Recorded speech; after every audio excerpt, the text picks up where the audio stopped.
তাপপ্রবাহ পরপর বেড়েই চলছে, বৃষ্টির দেখা নেই। 100 বছরের রেকর্ডকে অতিক্রম করবে আজকের এই তাপপ্রবাহ। হলদিয়া বার অ্যাসোসিয়েশন নজিরবিহীন সিদ্ধান্ত নিলেন। কি সিদ্ধান্ত নিলেন জানালেন বার অ্যাসোসিয়েশনের সহ সম্পাদক বিপ্লব জানা।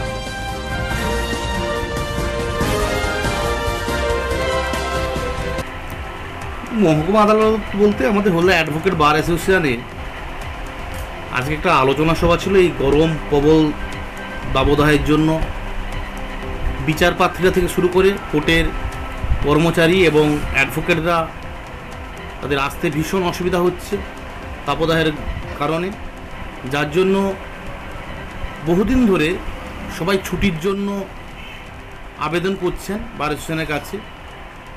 কিন্তু গরমের মাত্রা এতটাই বেড়েছে দেখে আমরা বারের সকল এক্সিকিউটিভ মেম্বার এবং সকল সদস্যরা আজকের মিটিংয়ে আমরা সিদ্ধান্ত নিয়েছি যে আমরা 30/4 অর্থাৎ আগামীকাল হইতে আমরা 4 তারিখ পর্যন্ত অর্থাৎ 4 মে পর্যন্ত আমরা কোর্ট নো অ্যাডভান্স অর্ডার আমরা এই রেজুলেশন পাস করেছি।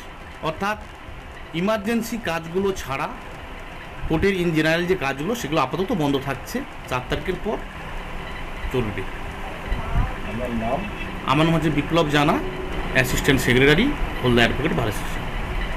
কেকার পেস্ট্রিতে জিবে জল সপারি, ওয়াও আশাতে লাজবাব নিউ বিদ্যুৎ বেকারি, টিপটপ টিফিনে और हैप्पी पार्टी নিউ বিদ্যুৎ বেকারি, মানডে টু সানডে ছোট বড় সবার পছন্দ একটাই, নিউ বিদ্যুৎ বেকারি প্রতিদিন চাই চাই না না।